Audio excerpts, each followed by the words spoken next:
Hi friends, എല്ലാ കൂട്ടുകാർക്കും നമ്മുടെ പുതിയൊരു വീഡിയോയിലേക്ക് സ്വാഗതം. ഇന്നത്തെ ഈ ഒരു വീഡിയോയിലൂടെ നമ്മൾ ചെയ്യാൻ പോകുന്ന ഒരു വലിയ ബബിളാണ് ചെയ്യാൻ പോകുന്നത്. അപ്പോൾ ഇതിൻ്റെ മേക്കിംഗ് പ്രോസസ്സ് ഫുൾ ഡീറ്റെയിൽഡ് ആയിട്ടുള്ള വീഡിയോ നമ്മുടെ എന്താ പറയുക DIY ചാനലിൽ വരും. ഇന്ന് ഇതിൽ ജസ്റ്റ് ഒന്ന് ഓടിച്ച് പോവുകയാണ്. അപ്പോൾ ഇതിൻ്റെ ട്യൂട്ടോറിയൽ നല്ല രീതിയിലുള്ള ട്യൂട്ടോറിയൽ കാണണമെങ്കിൽ നിങ്ങൾ ആ ഒരു ചാനലിൽ തന്നെ പോയി നോക്കേണ്ടതാണ്. അപ്പോൾ നമുക്ക് കൂടുതലൊന്നും പറഞ്ഞ സമയം കളയുന്നില്ല, നമുക്ക് നേരെ വീഡിയോയിലോട്ട് പോകാം. അപ്പോൾ നമ്മൾ ഇവിടെ ഒരു ഗ്ലാസ്സിൽ വെള്ളം എടുത്തിട്ടുണ്ട്. പിന്നെ നമ്മുടെ ഡിഷ് വാഷ് ലിക്വിഡ് എടുത്തിട്ടുണ്ട്, ഏത് കമ്പനിയുടെ വേണമെങ്കിലും എടുക്കാം. പിന്നെ നമ്മളിവിടെ ഗ്ലിസറിൻ എടുത്തിട്ടുണ്ട്, മെഡിക്കൽ സ്റ്റോറിൽ വാങ്ങാൻ കിട്ടും. പിന്നെ ഇത് കോൺഫ്ലവർ ആണ്, ചോളപ്പൊടി, നമ്മുടെ കുക്കിങ്ങിനൊക്കെ യൂസ് ചെയ്യുന്ന.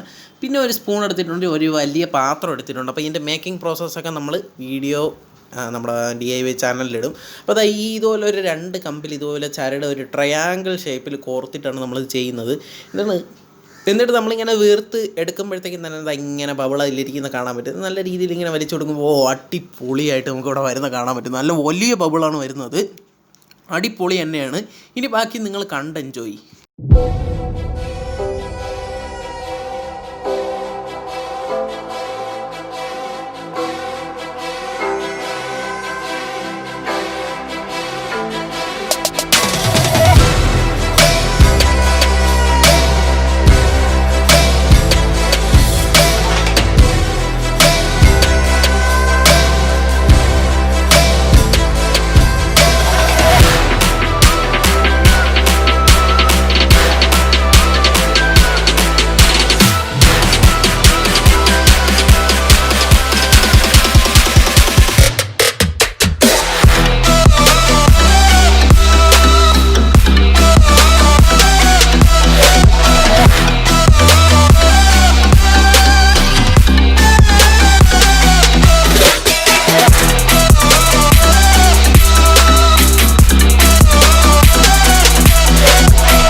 അപ്പോൾ ഫ്രണ്ട്സ്, ഇന്നത്തെ ഈ ഒരു വീഡിയോ നിങ്ങളുടെ ബബിളിൻ്റെ വീഡിയോ നമ്മൾ വിചാരിച്ചതിനെക്കാട്ടി സക്സസ് ആയിട്ടുണ്ട്. അപ്പോൾ ഇന്നത്തെ ഈ ഒരു വീഡിയോ ഇഷ്ടപ്പെടുകയാണെങ്കിൽ ഇതിൻ്റെ ട്യൂട്ടോറിയലൊക്കെ നമ്മൾ നമ്മുടെ മെയിൻ GTMC വർക്ക്സ് എന്ന് പറയുന്ന DIY ചാനലിൽ അപ്ലോഡ് ചെയ്തിട്ടുണ്ട്. അപ്പോൾ ഇന്നത്തെ ഈ ഒരു വീഡിയോ ഇഷ്ടപ്പെടുകയാണെങ്കിൽ ഈ ഒരു വീഡിയോ ലൈക്ക് ചെയ്യുക. പിന്നെ ഈ ചാനൽ തന്നെ സബ്സ്ക്രൈബ് ചെയ്ത് തൊട്ടടുത്ത് കാണുന്ന ബെല്ലൈക്കോടെ ക്ലിക്ക് ചെയ്താൽ ഞങ്ങൾ അപ്ലോഡ് ചെയ്യുന്ന വീഡിയോസ് അപ്പോൾ തന്നെ നിങ്ങൾക്ക് നോട്ടിഫിക്കേഷൻ ലഭിക്കുള്ളൂ. ഇതിലും കിടിലവും അടിപൊളിയായിട്ടുള്ള വീഡിയോസുമായി നമുക്ക് വീണ്ടും കാണാം. അതുവരെയും ബൈ.